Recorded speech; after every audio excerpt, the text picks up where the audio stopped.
know if that's... Can you not? Oh, you can hear that now. Yeah, good.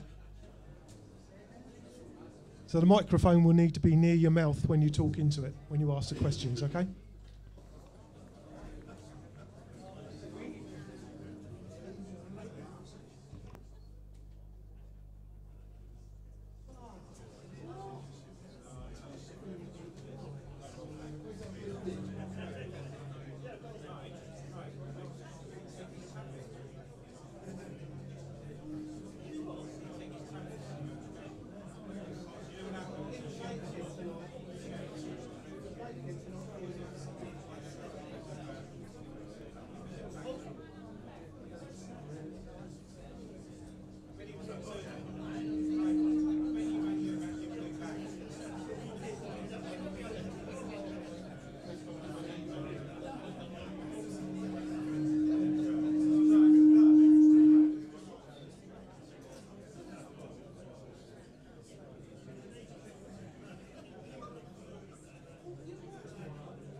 So,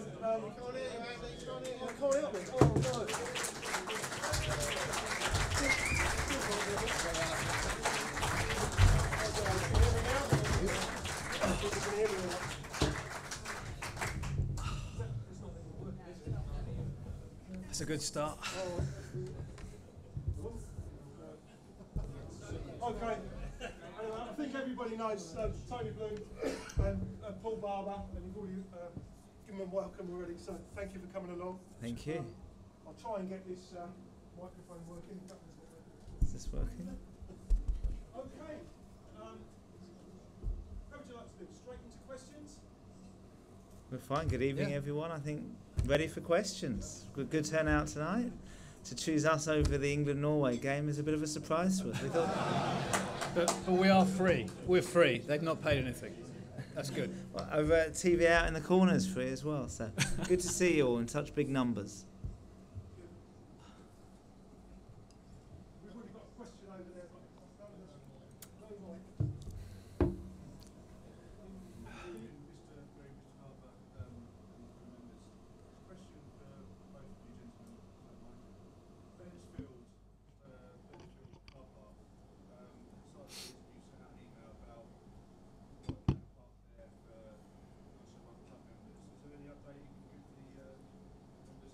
Yeah, sure. Well, first of all, you know, we can't have a situation where the club's sort of held to ransom on a lease. So we weren't prepared to bow into excessive demands for a big increase in the rent on that field. And so, frankly, we called Mr. Bennett's bluff on it. And you know, we've from the start always had plans in place not to have to use Bennett's field. It was never part of the original 1901 car parking plan. It was a late addition, and obviously a big benefit to those people that need to park closer to the stadium. We're still in talks with Mr. Bennett, and you know, those talks are progressing, but we're not quite there yet in terms of reaching a new agreement. And you know, as I said, we don't need the field to park in. We don't need that particular car park, but it's nice to have. So in an ideal world, particularly for those people that prefer to park closer to the stadium, we'd like it, but it's not, you know, it's not the end of the world if we don't have it.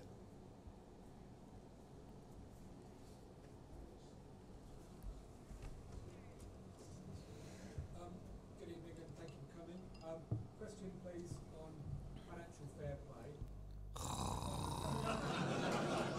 Moving on.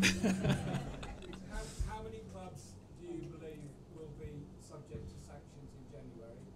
And those clubs, if they do have sanctions, do you believe they will appeal against them? That's a very good question, which a lot of people have been asking up and down the country. Our guess is there may be 6 or 7 clubs in the year in question where sanctions would apply in January 2015.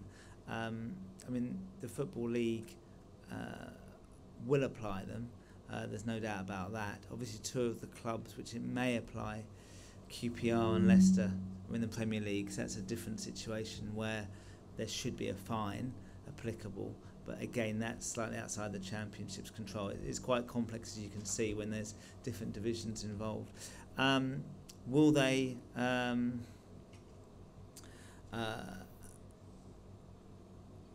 stick to it, or will they try and go to the an appeal process? I really don't know. We'll wait and see. I mean, we're quite interested to see what will happen in January. But from our point of view, our house is in order. We have complied with financial fair play. We think it's the right thing to do. And we don't like other clubs not complying because it puts us at a competitive disadvantage. So we're going to see how the whole thing plays out. And I think there's a lot of things which will happen and change over the next 2 or 3 years until we get a more stable situation.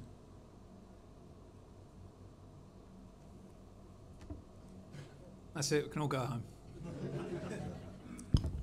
It's working, so we finally got the thing working. So, next question. Oh no, how are we going to get it over there? Don't switch it off. Hello. To Mr. Bloom, if that's all right. When we were at Withdean, as a season ticket holder, I used to get a letter telling me my season ticket was renewed, and I got a lovely little card with the fixtures on. With the current situation, it feels to me as a season ticket holder as though the club is restricted by the way the data is held on your databases, on how you can communicate with us in different groups and at what time and how. Do you believe that is the case, or is it that I've just got the wrong impression there and maybe I should be just constantly looking on the internet for all my information? Thanks for the question. I think it's probably best if Paul answers this because he knows more about the data, the ins and the outs of those things. Well, first of all, a lot of clubs have moved away from letters just simply because the cost of it when you get up to 20-odd thousand season ticket holders is a lot. So we're relying more and more on email. One of the problems that we have at the club, which we should change over the next few seasons, is that a lot of season ticket holders hold 4 season tickets in one name. And sometimes the people that are on those season ticket accounts don't get the communications from us because they go to the named account holder. Most clubs have every season ticket set up in individual accounts and therefore they hold individual emails. Most Premier League clubs do that to stop season tickets being transferred amongst different people. We're, as you know, a little bit more relaxed about that. We accept people moving their season ticket from themselves to a family member if you can't go or whatever. But it does restrict us sometimes in reaching all of the people we need to reach as often as we want to reach them. And we do rely on a combination of email, internet. We do use social media a lot. I mean, Paul Camlin's in the room, he'll tell you that we've really ramped up in recent times our social media. Now, we know if you're over the age of 16, social media doesn't mean a lot probably, but it is a very efficient way of getting to a lot of people very quickly. We're trying to find constantly the quickest and most convenient but also the most cost-effective ways of communicating with people, and electronically is by far the best way. Letters sometimes we'll use if Tony wants to make a particular point on a subject or he wants to sort of send out a particularly important message. We'll use a letter because we know we can get to more people. But the same problem applies if you've got 4 season tickets in your name and they're at your address and the other 3 people live at a different address. There'll be those season ticket holders that feel slightly like they're not getting all of our communications, but that would be the reason. In an ideal world, we'd have all 23,000 season ticket holders individually named so that we could reach all of them whenever we wanted to. Again, there are restrictions there when it comes to kids. That, again, is another challenge, but generally speaking, those kids live at the address with usually the main season ticket holder, so we can get around it that way. But there's no sort of specific reason that we're not communicating with you other than cost and convenience, really. And just to add on that, as well as it's not just the cost of the letter, but obviously the time of staff putting lots of letters in envelopes. It is a little bit dated, and I think the other thing is most people prefer email as a form of communication, but I know there are some people who do prefer letters. Therefore, we do mainly emails, but we do the occasional letter, as Paul said. It's interesting. We just did a communication survey, which Paul, Tony and I were debriefed on last night by the consultants that were working with us, and of the sample of the fans that they spoke to, 90% wanted email communication above anything else. So, I mean, it's a sample. It's not all 23,000 season ticket holders that answered that question, but the sample was representative, and it was overwhelming for email. So, I don't know whether that's reasonable for people in this room, if they think that's fair, but yeah, it is convenient. One of the problems we also have is that sometimes some spam filters are set up in a way that football club emails go straight to spam. So I would advise you all to check your spam filters and your junk mail, especially if I'm writing on FFP. It might well be in the junk mail, but it does, you know, that is something you do need to check, because we do get a lot of feedback from people to say that some of our emails go directly into their filters. Why is it a fiasco?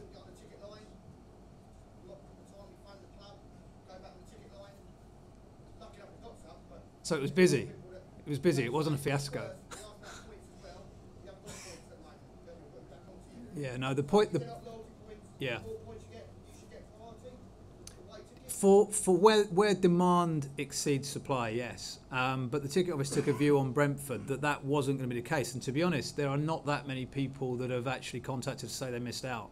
So again, all those things are a judgment. What you don't want to do is to put a barrier in place to selling those tickets quickly, because on the one hand, we get a lot of comments from people saying we want to buy our tickets as early as possible. On the other hand, you know, comments like yours, which are perfectly reasonable, that we want a fair opportunity if we've got more loyalty points to get them. Well, in order to do that, we've got to have a staggered sales system, which slows down the sales. Yeah, but for the games that sell out. You don't need to do that for the games that we don't think are going to sell out. And for Brentford, it was always going to sell out, but we're still up until about 2 hours, 3 hours before the end of the allocation. Phone lines were dead. There was no emails waiting for people to process. We released another 30, 40 tickets, and they took 2 days to go. So they didn't really sell out that quickly. And again, it's one of the things I used to find at Spurs all the time. We used to get constant requests for taking 7,000 tickets at Old Trafford, but we only regularly took 4,000 fans. There's always this perception that the games are going to sell out a lot quicker than they do, or the tickets are going to be in a lot greater demand than they are. There's always going to be exceptions, like Arsenal away in Tottenham's case, or Palace away in our case. But actually, you'll be surprised that the demand isn't quite as great as you might think for certain games. But the loyalty points are there. The new system just needs a little bit of time and fine-tuning so that you can actually start to see them again, and they will be put on. Don't worry, they haven't gone anywhere, I promise you. But yeah, for the bigger games, of course, there's going to be a loyalty point system in place, but the ticket office will take a view on each of the games based on their experience of what's likely to sell out and how quickly. I think it should be, but again, the evidence was that there were still tickets available right up until the end. Sorry?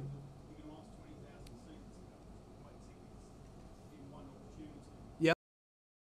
Be a period in an on-sale ticket for a game that's relatively high demand when it's slow.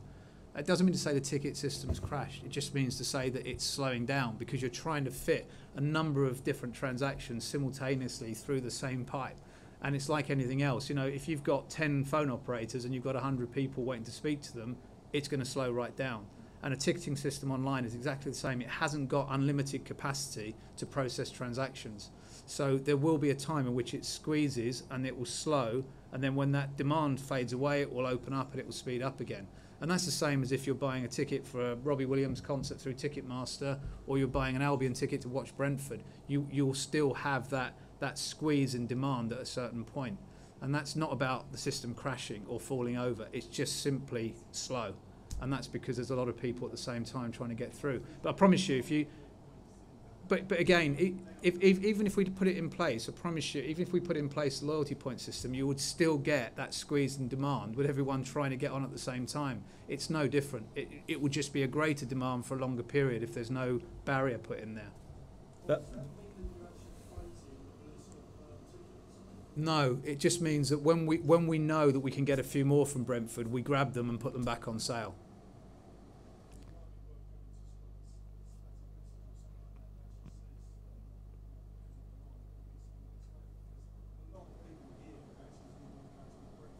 Yeah. Right. But there will always be a finite demand for away games. I mean, you know, we've had several away games, Derby in the playoffs last year, where we could have carried on selling if we'd had the tickets. But there's always going to be a finite amount of tickets that we're going to get. And the ticket office on this occasion took a judgment call that they could actually satisfy broadly the demand they were going to have, and to be honest, they did. I think in the future we may do it differently. It's just that with the new ticket system, the loyalty point's not quite being in properly. One that's in properly, I think for games like Brentford away, it probably would be staggered. But although the loyalty points are there, they're not properly in the new system. And obviously it's a new system we hope not to change for a long time. So it really should just be a one-off. And when are they hoping, by the end of the year? Yeah, by the end of this calendar year, yeah. Okay, Tony, I think if we can use the microphone, then I think everyone can hear online as well. So, Tony? Evening, gentlemen. I'd like to ask a football question, but I'm just carrying on with the previous trend of this. It's an appeal, really, to Paul, I guess. Seagulls player, extended highlights and the quality. I asked this last season and was told that the contract before being renewed in the summer, and that was an opportunity to improve the quality. Never happened. I've since cancelled. Can you please, as a club and collectively within other clubs, push on this to get it quite a simple solution for us, please? Yeah, we can push. The simple solution is harder. It's not our contract. It's a collective contract. It dates back to Dick's time, and all of the clubs at that time opted in for a 10-year period. It limits us massively in lots of ways, from the website right the way through all of our digital rights. It's a poor contract. They're poor contractors. It's a poor service. It's not good enough. I rant and rave about it at every league meeting that I go to. In fact, I've got another one next week and I'll be doing the same, and I've already given the chief executive of the league warning that I'm going to cause a little bit of merry hell at that meeting, because the clubs and the league are letting you, the fans, down with it. It's not good enough. We're taking money and we're not delivering a good enough service, and it's not acceptable. What I can do about it is rant and rave. What I don't have the power to do is to sack the contractors and bring somebody else in. And you know, we're one of those clubs actually that has been a big supporter of the whole player concept and you know, subscribing to it. And we've seen our own revenues decline over the last 2 to 3 years as that service has got worse and worse. But it's something that we're tackling as best we can in the way that we can, but we need the league to take stronger action. Sorry, the contract with Perform wasn't up last summer? Paul, in terms of the specifics of that element, where's Paul Cameron? There he is. Yeah. Perform. That was a decision taken by the league. We thought they were going to potentially look elsewhere. I think they did look elsewhere and felt that they were better sticking with Perform. Question you need to ask the league. Okay, I've got a number of questions. Hopefully they're just yes/no questions, and then I'll open it up to the floor again. So these are either North Stand chat or Twitter questions. So the orange kit. Will it be available before Christmas? I'm hearing it might be. Maybe. Okay, so a yes, no, or maybe. Yes, no, or maybe makes it okay, that's a good even start. Better. Okay. There was a question about children's kit running low in the shop. I don't know if that's true or not. Will that be replenished? Yeah, for certain. Yep. And you know, the kit sales are up about 400% at the moment. So you know, the demand has been huge, and as soon as we run out, we'll be getting it in. But there is always going to be a little bit of a lag to some of these things. But we haven't got the big shirts, and we haven't got the very, very small shirts. There's a few big shirts required. No, they're all fit the guy. On that, from what I hear is, I think at end of September there will be the under 6 shirts. Yeah. Okay, thank you. Okay. I think you've probably answered this one before, but a question about the training ground, and will there be tours available at any time in the future? Not tours. I mean, the thing about the training ground is it's a private facility. It's in use pretty much 7 days a week, from early in the morning till late at night. What we do want to do is our fans forum that we do with BBC Sussex each summer. We want to try next year to see if there's a way of holding it at the training ground, and that gives us an opportunity to give people a little bit of an insight into what we do there pre-season effectively. You know, it's a fantastic facility, but it is our place of work. It's the players' place of work, and it's hard to do tours when we've got player medical records on boards and fitness records on another board. It's not the sort of place you can very easily give public tours on. Yep. Okay. The Albion's women's team, will they play at the Amex at any time in the future? Hope so. Yeah. Again, Lancing is going to be their home for this season. And again, if we get big cup draws and we think we can justify the cost of opening the Amex, we certainly will. Be fantastic.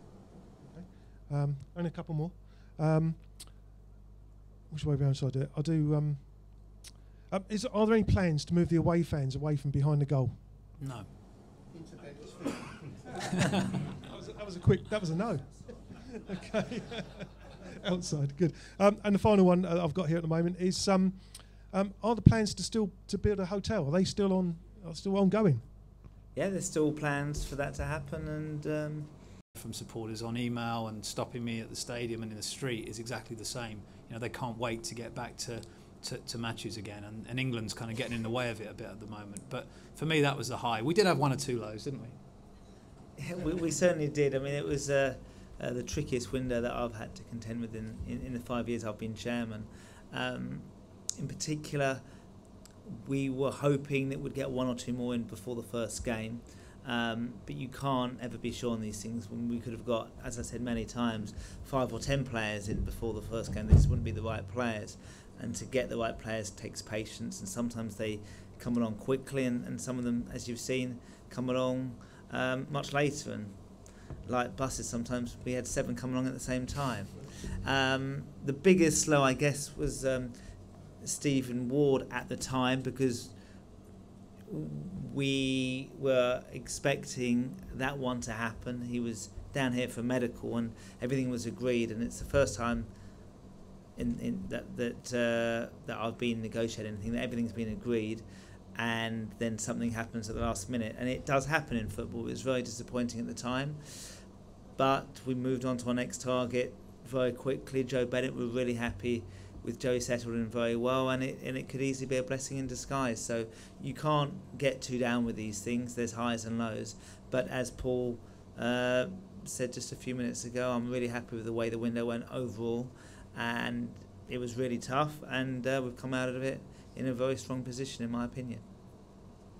Do you think the closure of the window should coincide with the start of the season? For the simple reason, obviously, what you explained, and the fact that we've gone on a pre-season, you've lost 2 or 3 players, they've brought in 7 pretty swiftly. Do you think it can be achieved logistically? I don't think it will be. I think it can. I would love it to happen. I don't expect it to. I have absolutely no say. No individual club has, no federation does. It's a FIFA rule. I mean, even end of July would be perfect. In an ideal world, would have all of the business done end of June before the players come back. But everyone's in the same boat. It does make it very difficult, and I can't see it changing in the near future. But we can all but hope. Yeah. It's sore.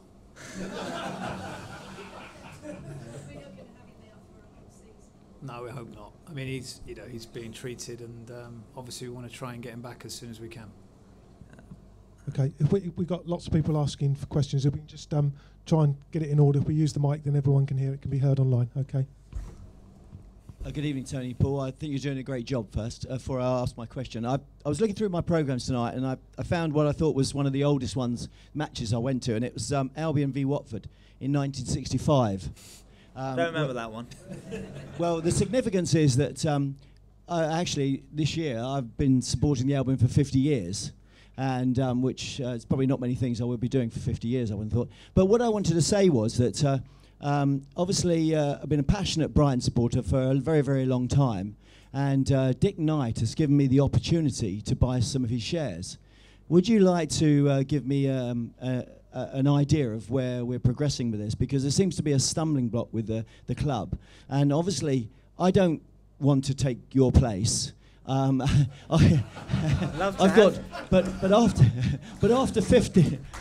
after 50 years, I'm really passionate about the club, and this is an opportunity where I could just own a few shares, and even if it's only the picture on your wall, it would be nice, to go to my grave saying I've actually felt part of the club, and this is an opportunity, and I'd love it to happen. If it doesn't, it doesn't. But could you tell me where we are on this? Okay. Bit of a process. First of all, it's not the club that are in the way of this. It's a process. We have to follow the Articles of Association. So when you've got a situation when a shareholder wants to sell shares, first of all, he has to offer those shares to the existing shareholders.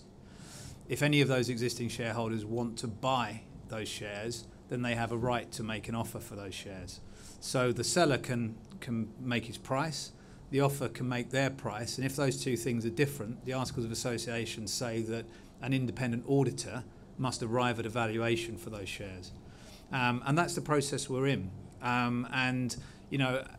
There's nothing the club can do about that. That's the articles as they're set out. That's what everyone has to follow. And the irony is for Dick is that he was one of the authors of those articles.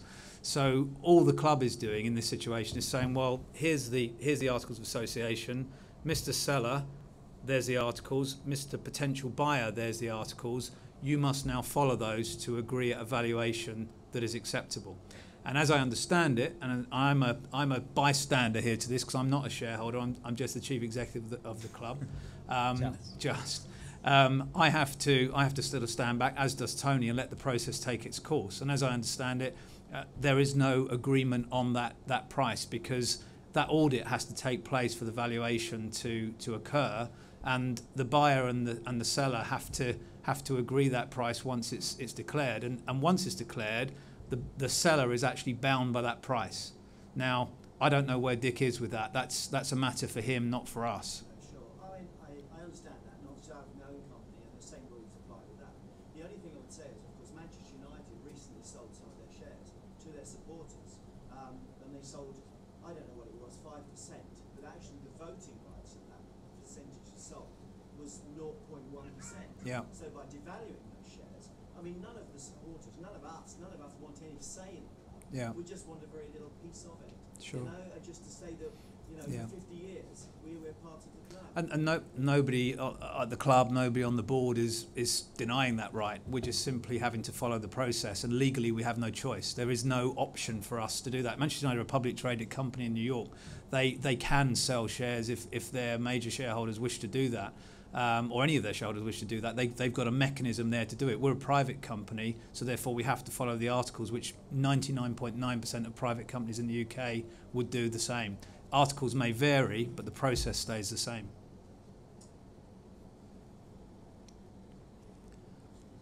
Different angle on a previous question. We did all our transfer business very late, and effectively meant that we played friendlies with a completely different team to what's now playing, and we gave everybody else a 6-point head start.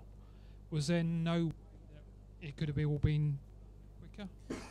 Well, I mean, sorry, I mean, I've heard this argument before, and I totally refute it, that we gave people a 6-point head start. Obviously, we didn't want to lose our first two games.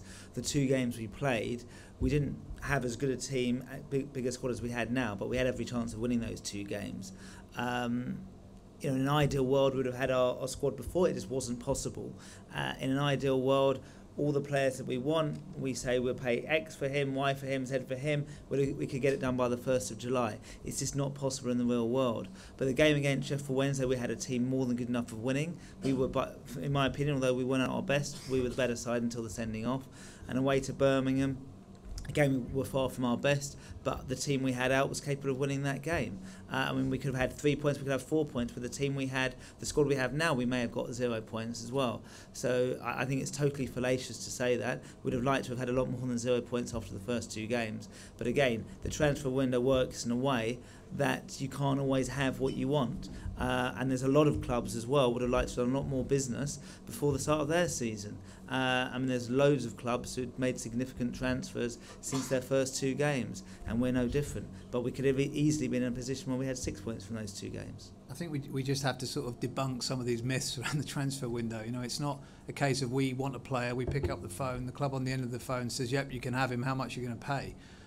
You know, very often these processes, these calls go on for weeks and weeks and weeks, and in some cases months and months. And the best players always have options, so even if they're a free agent, they're not necessarily going to agree to come to us like that, because they may have 3 or 4 different offers they want to consider. Clubs that are our rivals don't want to sell us their best players, so they'd rather sell them somewhere else first, so they're not going to agree to our deal straight away. And also, we want to spend Tony's money wisely. You know, of course you can go in and bid crazy money for any player, and a club might say, okay, blimey, you're paying well over the odds, you can have him. But that's not a very sensible way of running a football club. So, you know, we have to weigh up all of these things, and sometimes patience, cool heads are the ones that prevail come the end of a transfer window. And, you know, people say, well, we've got our business done late. Well, Tony and I had our feet up on transfer window deadline day. Didn't feel very late to us. You know, from that point of view, you know, there is a window, and some clubs need every minute of that window, Man United, Arsenal, to get their business done. And that's the nature of a transfer window. It doesn't just follow a set pattern, frustrating as that is for all of us. Hiya, I'm in the North Stand, and I just want to bring something to your attention. I'm sure you may already be aware of it. Is that in the North Stand with the TVs, is that you can only see half the TV because of the lighting. It reflects on it, and it makes it very difficult to see it. So whether there can be anything done there with Tom Gorringe is in the audience, our head of marketing. He's got it. He's got it on his list. Don't worry. The second part of that is, was it the manager after the game? Whether the sound could be turned up so we can actually hear what's going on. Again, the TVs are not sort of designed for industrial use. The new one in the North Stand is in the corner with a better sound system. That's the best one. Which is really good, yeah. Not everyone can stand around it, I know that. We've also had a couple of requests on email about teletext, not teletext, what do you call it? Subtitling. Teletext. I'm showing my age there, aren't I? Blimey. Some of the kids in the room are looking at me as if I'm completely off my head. What's teletext? Is that some kind of new texting system? No, subtitling. That's the word I was looking for. So subtitling is possible, but it's very difficult on live interviews. And some of the guys to my left here will tell you that trying to subtitle a live interview is quite a challenge. So that's not always possible, but we'll certainly look at the sound. It is one of those frustrating things in football stadiums where you've got screens but you can't actually hear what's being said, particularly on the interviews. So Tom's got that on his list as well, and we'll look at what we can do there. Hi, Tony, Paul. Just a quickie here.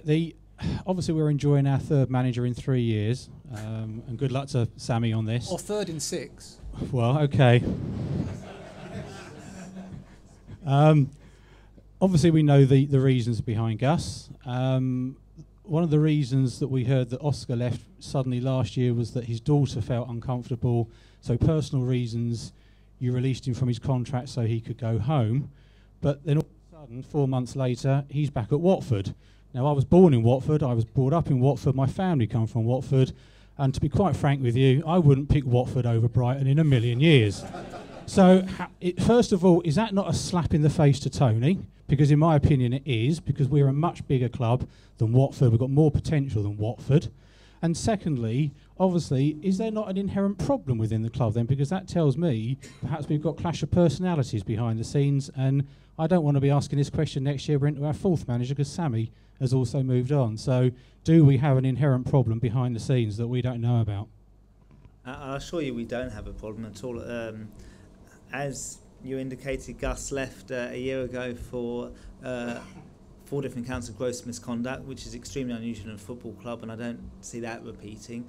Oscar had his own reasons for leaving. As I said at the time, it was extremely disappointing the way he went about it. You know, he told the players after the Derby game, and he didn't, even pick up the phone to him, and he's just gone. He'll have his own reasons for that. but as far as I'm concerned, it's worked out for the best. We've got an extremely good manager in Sami Hyypiä, and although you never know, I certainly hope that he will be here for many years to come. And we change our managers quite a bit less than most other clubs in the Championship. So there's absolutely no problem. He's very happy here. He gets on extremely well with the players and his coaching staff and everyone at the club. So I'm extremely happy with that situation, with our manager situation, and I'm very hopeful for the season under Sami. Yeah, I think the average tenure of Championship managers is 13 months. So over 6 years, we probably should have had 5. We're in good shape. I've thought of a football question. Assuming that you'll say one of them will be Brighton Hove Albion, question to both of you: who will the other 2 teams being promoted this year be? Go on, Tony, you can go first on that one. I wasn't saying one of the teams will be Brighton. I very much hope it is, but I don't ever say more than that. I think we've got a good chance. I'm certainly not going to give you 3. I think it's fairly obvious, looking at the strength of the teams, who are the main rivals. I mean, certainly Norwich and Cardiff coming down. They're going to be tough to beat. And if there's a third team you want to push me on, Derby County have kept most of their players, although they got a bit unfortunate when George Thorne got injured a week or so after buying him. But that's not rocket science. The bookmakers will say those 3 teams are the most likely, in their opinion, to get promoted. But I think it is close. I think there's about 10 or 12 teams who can realistically say they've got a good chance of making the top 6. I wouldn't disagree with those names. I think they're pretty obvious, really, and it's a tough division. I mean, this is my 3rd season in this division, and it's really tough. Every game seems to be like a cup final in this division, and more so, I think, than the Premier League. I think the Premier League is far more predictable than the Championship, and the quality of football in the Championship is so much better than a lot of people realise. And certainly a lot of my friends have tuned more into the Championship since I've been at this club and have been really pleasantly surprised at the quality of the matches and the excitement levels and just the sheer drama versus the Premier League, where more often than not you'll get the results that you expect to get. Of course, there's some shocks, but I think this league's tough, very, very tough. At the weekend, the Sussex by the Sea cut out when the players were coming out. When the fans sung it, it sounded so much better because everyone could hear. Is there any plans to do that in the future? Well, for it to break down again? Tim, it was your fault. And at Derby away at the playoffs, they had the words on the screen to their song, and games in America as well. You'll probably know, they have the words on the screen when people come out. Can we have? They still get them wrong as well. Yeah, I know. That's really funny. They got the national anthem wrong once. That was bad in America. But is there any plans to have Sussex by the Sea on the screen? People say, it looks bad, but we've got quite a lot of new fans, and it makes people join in. And when the whole ground sung it, it sounded amazing. Yeah, first of all, I thought it's brilliant. It was absolutely brilliant. And I said to Paul afterwards that if we meant to do it, it was a genius act. If we didn't mean to do it, we should do it again. And actually, Tim told me beforehand there was apparently a ghost in the production room, and the fader was going up and down on its own. Now, come on. I've heard some excuses for screwing up, but that one takes the biscuit. But no, we didn't intend to do it. It was a production issue. It worked amazingly well, and we've talked about words on the screen, not on the screen. It does sort of divide opinion a little bit. I think for me, I can't see, if you don't like it on the screen, well, don't look at the screen. I can't see why that would hurt anyone. And I love the fact that people really get behind it and sing it. And it's an important song in our history and in the county of Sussex's history. And I think we should be proud of it. And the more people that get behind it and create that atmosphere pre-match, I think fantastic. And I've given these guys the task of finding the best way of getting that atmosphere again. If that means we have to deliberately mess up every week, so be it. That's fine. It was I've had a lot of questions sent through to me the last couple of days, and that was one of the top questions to ask, whether that could be done again. I know the subtitles does divide some opinion, but the majority of people are quite happy to have the subtitles on there. at least so they start to learn the words, and then maybe remove them later on once everybody does know the words. But yeah, I thought it was quite moving, actually. You know, just the way the crowd came together to cover our mistake. I was delighted, actually. Yeah, I did at first. I did at first think it was intentional because it seemed to. I thought Norman Cook was in the house, actually. He was on the faders and mixing his own tracks up there. But no, it was great. And you know, if we can recreate that, why not? You know, it seems to me to be a good thing to do. Yeah, my view also is I think it makes sense for it to be there. And I know there's a vocal minority who really don't like it. But I'd certainly be up for trying it again, because I think creating a good atmosphere at the Amex is vital to this football club. It really lifts the players, and anything we can do, and particularly what you as the fans can do to raise the atmosphere as much as possible during the 90 minutes and just before, I think is really helpful. I think we should try and get every possible extra edge for the atmosphere for the football club.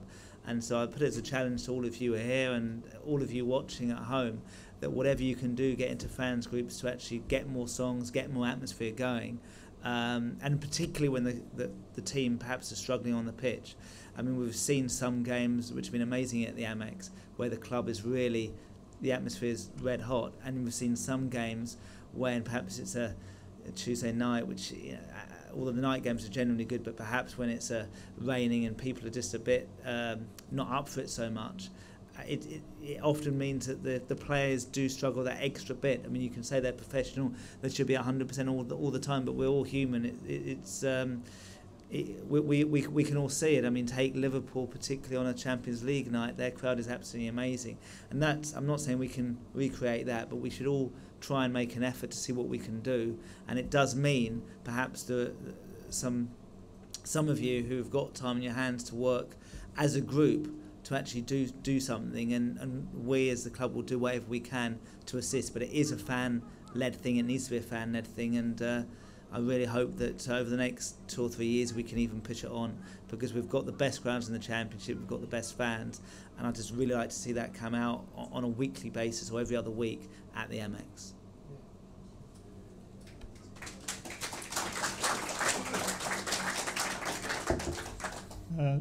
This is probably a question for Paul more than anybody else. As treasurer of this group, one of my main jobs is to work out what we're going to charge these guys for the coach fares to the Amex.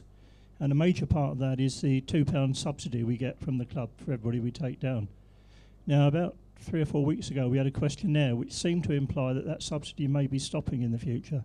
Can you tell us if that is the case, or have we misread something? No, we've got no plans to stop it. We regularly want to survey people on travel, because we want to try and understand whether people's patterns of travel to and from the Amex are changing. The cost of the subsidy is obviously a factor, because we're probably the only club, or are the only club in the Championship, that are subsidising supporter travel to the tune of big 7 figures a year. So from that point of view, it's something we have to keep under review, but we haven't discussed at board level or internally about scrapping it, but we do need to keep it under review. And as I say, it's important for us to know how people are getting to the Amex, and the survey happened to come out at the time when we had just lost Bennettsfield as well. So from that point of view, you know, we were starting to see people's patterns of travel changing. People were coming a little bit later in some cases, some people were coming a little bit earlier. It affects when we open the gates. I mean, the issue that we've had over the last couple of years is that we're probably the only club in the Championship that opens the gates at 1 o'clock, and that difference between 1 and 1:30, which we now open at, is about 1,000 matchday staff times half an hour times 23 times in the season. So you're talking about huge 6-figure salary costs. And frankly, that period between 1 and 1:30, we had about 150 people in the stadium. So we were sort of funding 150 people arriving between 1 and 1:30, and it was costing us 600,000-700,000 a year. They're the sort of things that we kind of obviously have to look at, but they also have a knock-on effect on travel, because we don't want people sort of coming to the ground at 2:30, 2:45, because there would be chaos out on the A27 or on the trains and so on. So we just like to keep the temperature on what's going on and keep our options open on that. And you know, I actually think we've got one of the best travel plans, travel systems of any club that I've been involved with. And I know from time to time there are pinch points. I know from time to time the trains get a little bit crowded. I know sometimes there's a bit of a backup on getting out of the area, but relative, I can assure you, to a White Hart Lane or an Old Trafford or an Emirates, I mean, we have an amazing transport system, and getting in and out of a stadium with 27, 28,000 people is always going to create some delays somewhere. But no, overall, we're happy with where we're at. Hello. Yeah, question to you both. You touched on the atmosphere just now. Is the club looking at having a singing section? Because I think at times the Amex is very flat.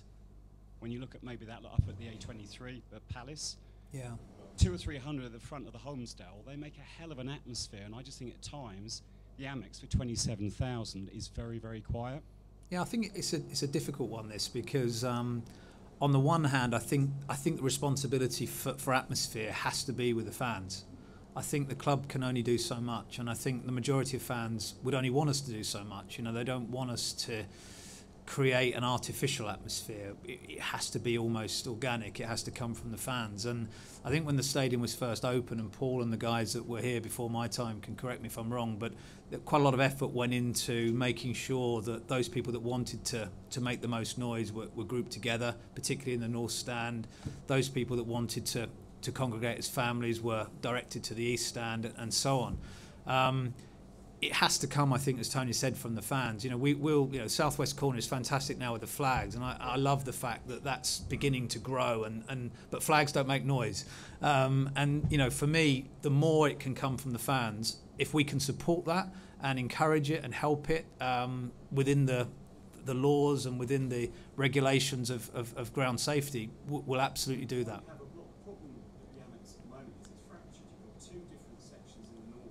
Yeah. Yeah. Yeah, I know that. But I can also tell you that there's quite a lot of issues with that crowd at Selhurst Park as well, that the club and the police would rather dissipate slightly. It's a great atmosphere, but there are some issues. So we're lucky in some ways that we have got different sections that are prepared to sing. We just need to find a way of joining them up and trying to get them to come together at the same time. But I feel the more we do that, the less likely it is to happen. But is there anything to lose? Man United do that, and they've got 76,000 fans. Do they? Have you been there? Only when I score. For a Champions League game last season, they actually did try it and it did make a better atmosphere. Yeah. What is there to lose for the club trying, having 300, 400 seats specifically set up that supporters that really want to make it? Yeah, where would you have those? Right. You could do that, but again, you know, the problem with that is it means we've got to sell season tickets in an area that we have to have an expandable capacity on. So it doesn't really work in that area. And you know, North Stand for me is where the majority of the singing seems to start. Certainly from where I sit with my sort of stereo speakers looking east and west and north and south, you know, that's where it seems to come from. But I'm really I mean, don't forget, I had 3 years in MLS where, and Paul Byrne the same, also had his time in MLS where, you know, over there we had to try and help the crowd create the atmosphere, and it's a really fine balancing act between kind of forcing it and letting it happen organically. And I think we've got an amazing group of fans right the way across the stadium that when they want to make it happen, as we saw on Saturday pre-kickoff, it's amazing. But how much we can do to influence that is tough. Paul, do you want to add anything to that? Because you've had a lot of experience of creating atmospheres from nothing. No, I would echo your thoughts. In order for it to be real, and in order for it to really stir your heart, it has to come from you, the collective you. If we put up subtitles or teletext, if we put teletext up and it told you to do something, I don't think it would ring true.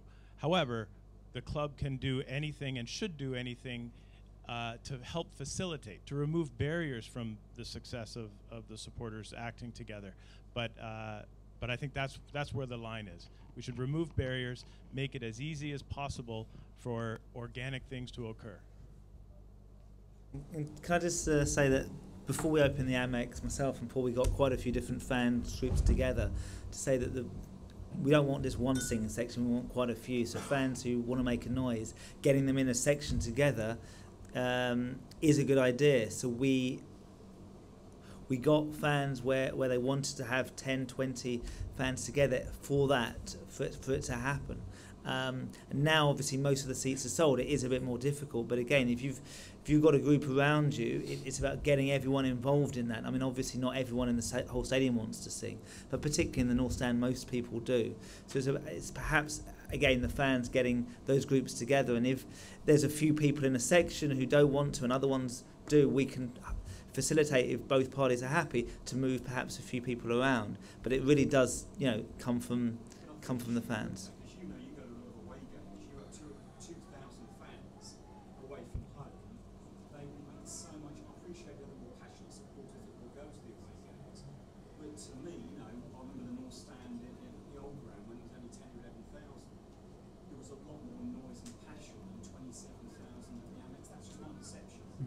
I think you're probably right, but again, as we keep reiterating, we want to take away barriers, we want to help, but it is up to you, the fans, to actually make that happen. I think the club could work maybe with the fans together. There's got to be a solution there somewhere. I just think at the moment, it's just game after game, it's still fairly flat. Yeah, I think it's always going to be difficult to move people out of their own seats as well. It's, as Tony says, it's going to have to come from you. There was certainly no shortage of noise when they poured that bloody ice over me the other week. I know that. Everyone seemed to enjoy that. Everybody. I think your point is well taken. It should be incumbent on Tom and I to make this a priority.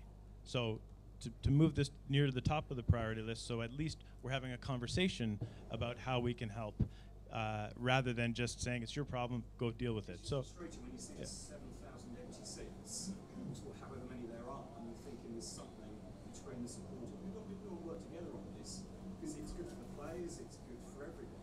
The better the atmosphere, you're going to get more of a fortress at the Amex. We're all saying the same thing. I'd love it, as I said 10 minutes ago, for there to be an even bigger atmosphere.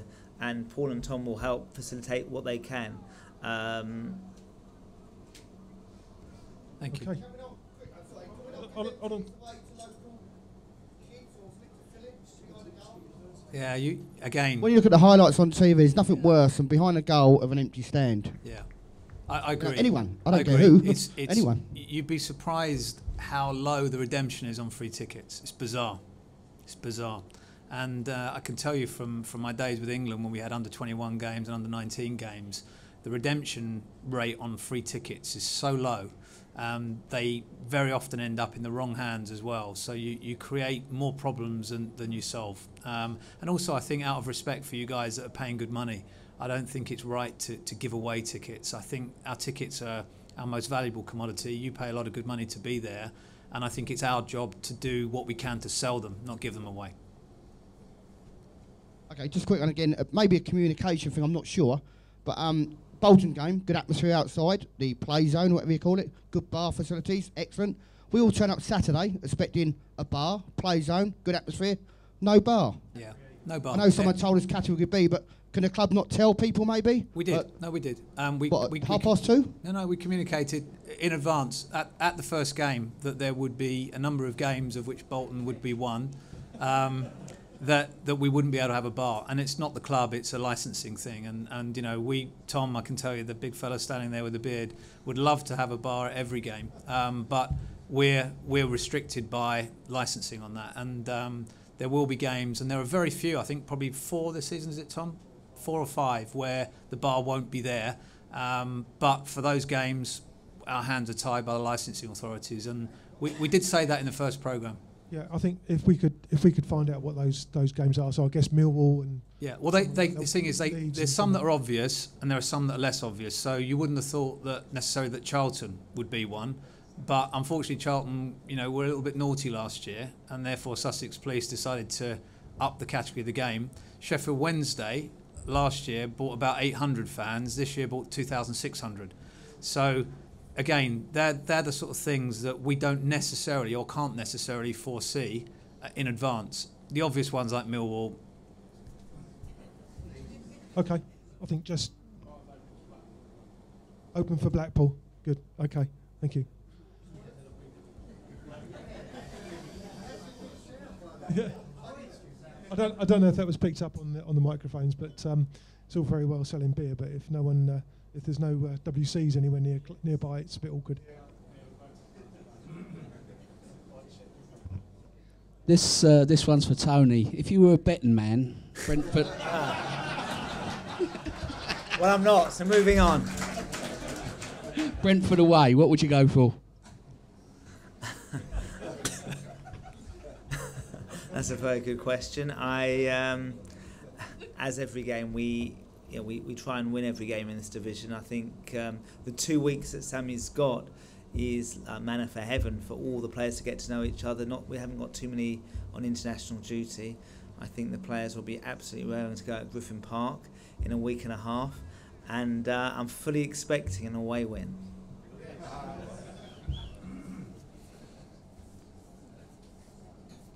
Hi, Tony and Paul again.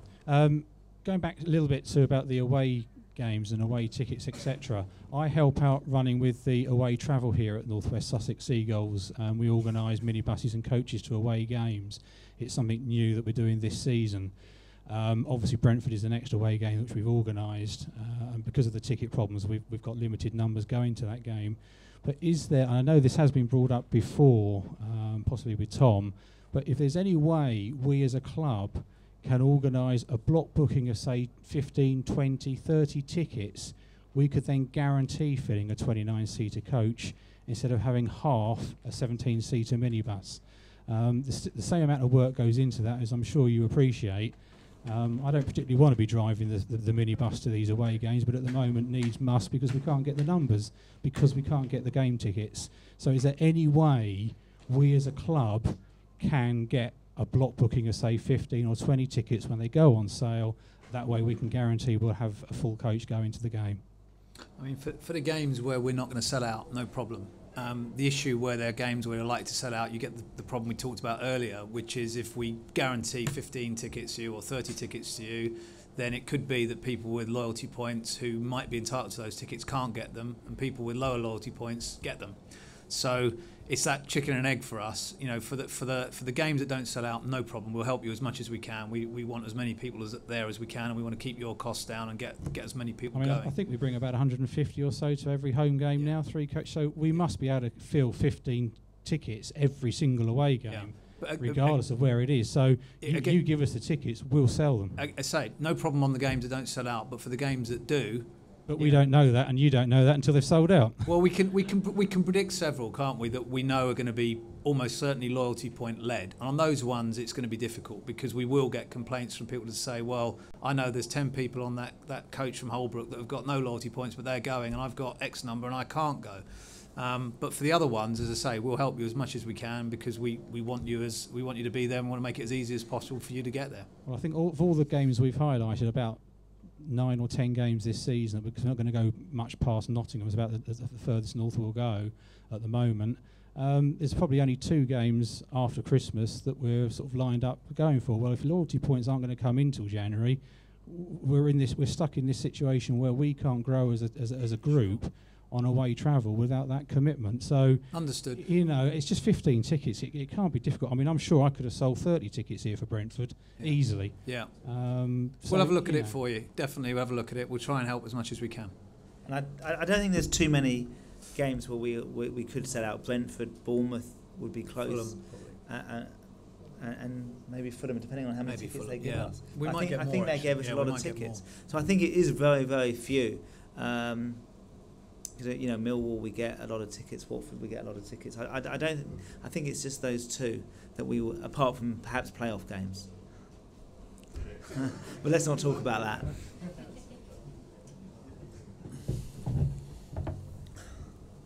Don't let my PA ask a question, will you? Sorry to hog and ask another question, but the Legends wall at the side of the Amex, or whatever you call it, the famous old players. The most recent one, I think, is Kerry Mayer, who retired in 2009. Appreciate you might not want to give any current players legendary status, but when hopefully that wall will be expanded at some stage, and when that happens, will the fans have a say in perhaps voting for players they would like to see up there? I think that's a good idea. I mean, we haven't updated it, apart from perhaps the change in managers since the start. So it's something we will look at during the season, and I think we'll certainly look at that, and I think there will be some changes perhaps in the close season. Okay, I have another one probably for Paul here. It's from John Terry on North Stand Chat, and he's talking about Terry? John Terry. John, yeah, no, You should be watching John Terry. Yeah. You should be watching the England game. Still 0-0, I think, isn't it? Yeah. Good. Basically, he's talking about the service at the bars. I think there's a general feeling that a lot of the bar staff seem to come in for one day or one game and then disappear again. We get people that can't even open a bottle of beer, let alone pour a decent pint. Is there any way you can start addressing that? This is an age-old problem, and it's particularly acute to the Amex because of where we are. We rely on a lot of university kids for the Matchday roles at the club. We employ about 1,200 people on a Matchday. And believe it or not, in Brighton, the employment market is pretty good, and getting people to commit to 25 match days a year is actually more difficult than you might think. So inevitably, you use student labour. The problem with August, and to a certain extent the back end of the season, May, when the kids are doing their exams, that student labour just isn't there. And what we have to do is the caterers have to bus in labour from various different parts of the southeast of England. And very often those people are there for one game. They don't know our bars, they don't know our products, they don't know our systems, they don't know our tills, they don't know very often how to work in a stadium environment. And that creates all kinds of issues for the staff that are there more regularly, but also for you, the supporters, which we totally understand. But we're in a position where we simply have to work with that kind of labour. If you've got good bar staff in Brighton, then they want to be working in the ground 6 days a week or 7 days a week, every week. We can only offer people 23 up to 25 match days a year. And therefore, if you're faced, as many people are in Brighton, with the choice of a job that gives you 6 days work every week or 25 days work over a year, and you've got to make a choice over one or the other, you're clearly going to go for the one that gives you the most work. So, we have to ask people to be patient, and it's not just on the concourses, it's in the lounges as well. I mean, a lot of the waitresses and waiters are kids. Probably many people in this room have got kids at university in different parts of the country doing similar jobs, and we just have to give those kids a bit of a chance. And you're right, we did have one a couple of weeks ago who was asked for a pint of Guinness and didn't know what Guinness was, and came back with a cider mixed with Coke because they thought the colour was about right. Now, it was a different kind of drink. It didn't quite taste the way the person who ordered it expected it to, but it was a good effort. But those are the things we are up against. And joking aside, it is difficult, and I appreciate for you guys it's frustrating. And all I would say is if there was a way in which I could solve it like that, I really would, because it costs us money as well, and it costs the caterers money, and it doesn't help us because it creates a lot of email traffic for me in particular. But it is a difficult one, and we're in a unique part of the country for casual labour. There's a lot of casual work in Brighton that can offer a more guaranteed form of income than we can. And I always say, my daughter works in one of the lounges as a waitress, and I always pray that people are nice to her, because I can see what she does at home when she serves dinner. It's shocking sometimes, but she's she's like all the kids there. She's she's a student. She wants to earn some money. She wants to do the best she can, and she hopes that people are kind to her and recognise that she's a kid. And a lot of our staff are kids, and hopefully you'll respect that. Good, thank you.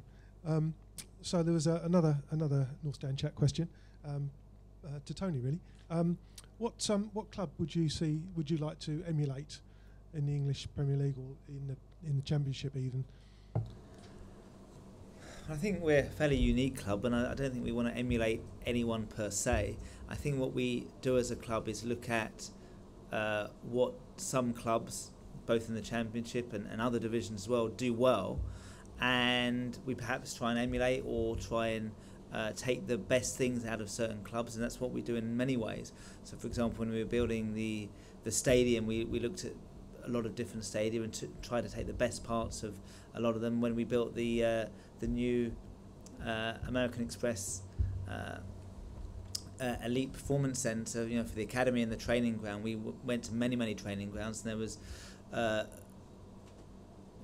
some of the best ones in the country. There are things which weren't quite working correctly at some of them, and they would say if they had their time again, they would do it differently, which means that we're extremely happy with what we've got, and there's nothing that I'm aware of that we would want to do differently.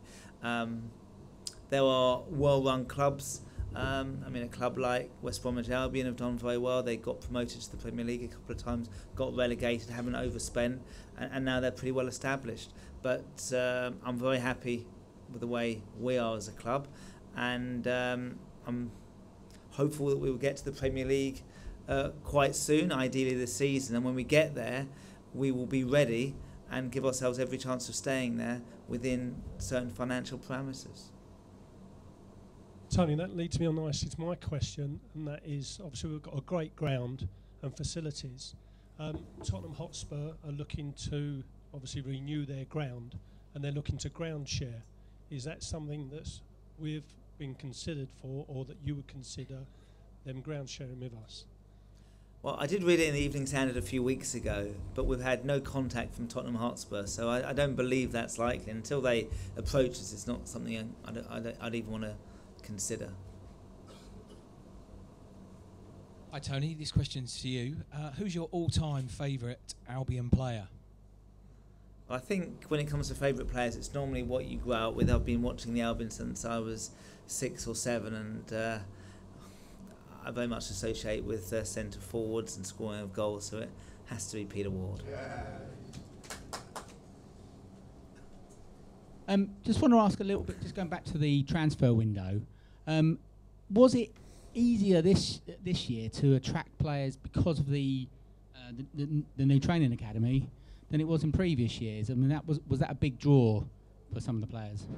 That's a good question. I'm sure it was. I can't say in any individual instance. I can't say that we wouldn't have got a certain player without it, but it certainly wasn't a marginal cause, because players, sometimes the better players do have choices of where to go, and word was going around, for example, when Chelsea came and they played an under-21 game.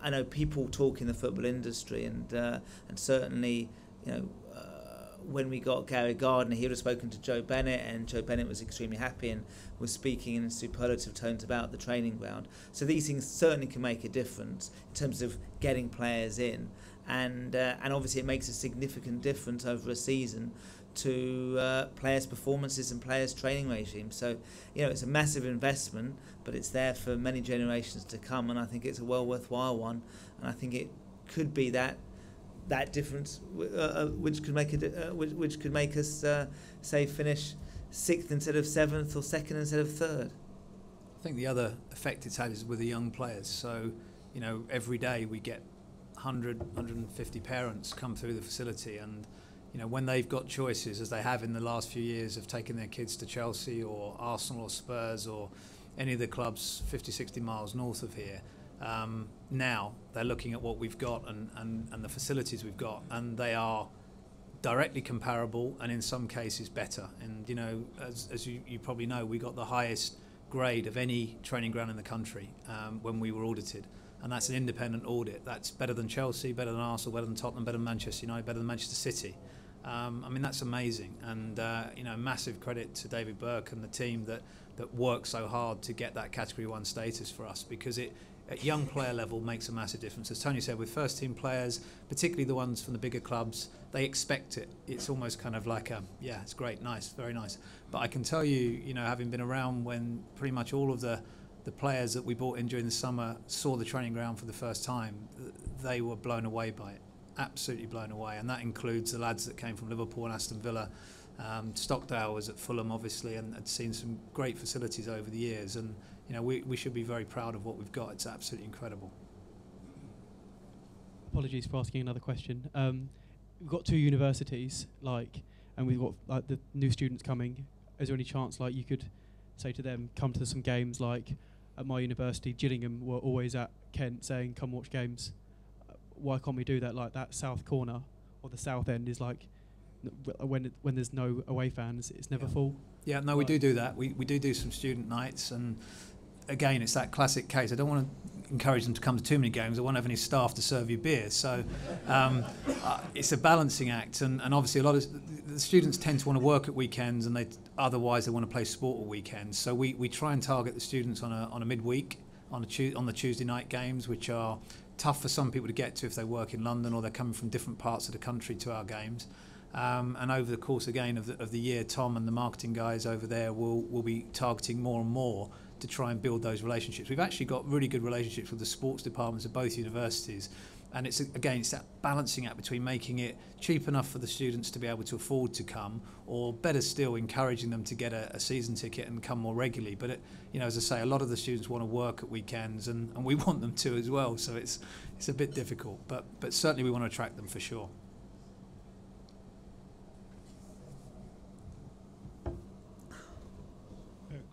Question for Tony. You've emphasised what we knew already, that the club has been brought up to a very high standard now, quite prestigious, well regarded, and also you're here speaking to us as a long-term fan. And I watch the antics of rich foreign owners who take over clubs, who've got no empathy with the club, no history with the club, and are there really for their own ego and prestige. I don't need to go through all of them, but Cardiff, for example, where the owner decided that he'd rather have his team playing in red because it would go down well in Malaysia or somewhere else like that. Could you reassure us that there are, now that we've reached this stage, structures in place within the club that either from a sort of ownership directorial sort of viewpoint or a financial viewpoint that would keep the club safe from being taken over by these people who, in my experience and looking at it, don't really bring a lot of happiness and joy to the clubs that they go to? Yeah, thanks for the question. I think there's a whole array of reasons why foreign owners buy football clubs, but I take your point with the change of shirt with Cardiff. I mean, I anticipate being the owner of Brighton and Hove Albion for many, many years to come, but there could well become a point at some point that I was to sell to somebody else, and I will, I think it goes without saying, be extremely careful and do a lot of due diligence on a potential new owner, and I can't foresee that happening for a long time. But what I can't guarantee is how much due diligence I do, what the owner will do, and in particular, if that owner then sells in the future, we could be talking 30, 40, 50 years' time, these things are unforeseeable, and you can only do so much to protect the football club. And I don't know, I will look into the possibility of having certain safeguards in place. For example, perhaps putting something in the articles, not so it can't, the club can't change colour. I think that was a complete one-off. I've never seen it before. So there's always things which are unforeseeable, what that a future owner could do. But I think we are in very safe hands. I think it's very unlikely to happen in many of your lifetimes, at least. Okay, we've got couple time for another couple of questions, and that's it. So, anyone want a question? Good. I'll go right over there.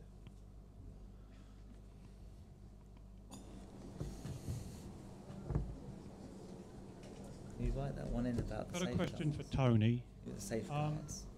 Just remind me.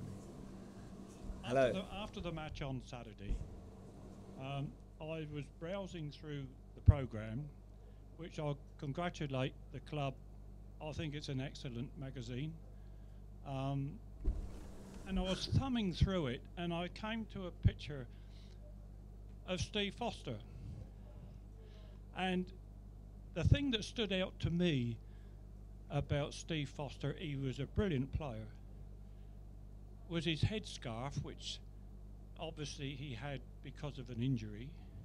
But the other thing was the kit he had on. And the shirt matched the shorts. I don't know whether, have you seen the picture at all? I can't recall that, I'm afraid, but carry on. Right.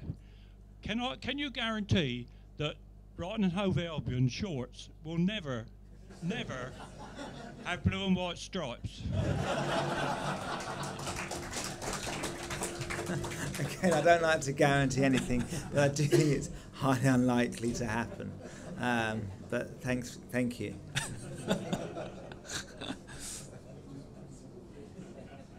I must admit, I'd like to know who signed that off. Someone did. Someone approved that. Was it you, Paul? Did you? No. Okay. Before Paul's time. It probably wasn't. You like them, did you? Okay. That was a great kit. Nearly as bad as the pink one, but yeah. Just one more question, really. I think the transfer window has been fantastic at the end. It was, I guess, frustrating at the beginning when it seemed to be taking quite some time to get players in. How much frustration was there within the club when local media reported that there was 3 players due to and then no players were signed?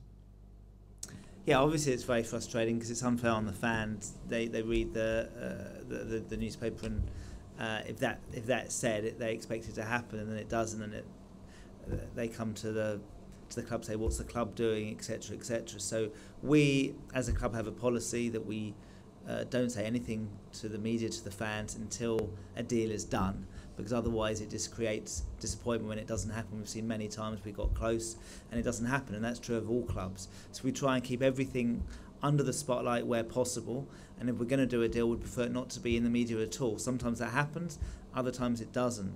And the other reason is that sometimes we're about to sign a player, then another club sees that player may be for sale, and they could do something like what happened with Stephen Ward. Now, whether that would or wouldn't have happened if it hadn't been in the public eye, I don't know. But that's even more reason to keep things under wraps. I know it's a bit frustrating for fans sometimes. If I was a fan, I'd like to know what was happening all the time. But it is to the long-term benefit of all of us, fans, everyone at the club, that we keep it totally under wraps until something's done. And then, obviously, we release it in all the forms of the media. We have it on our website. We do a press release. We will sometimes speak to the Argus, the players. The new player coming in will do something with Paul and Tim on Seagull's player, etc., etc. But that is the best way for us to do things. I think there's absolutely no doubt about that. Good. Thank you very much.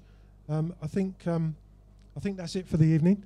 Thank you very much for your time, Tony and Paul. Thank you, as always, for coming up. I hope everyone here has enjoyed the evening. Good. Thank you very much. Thank you.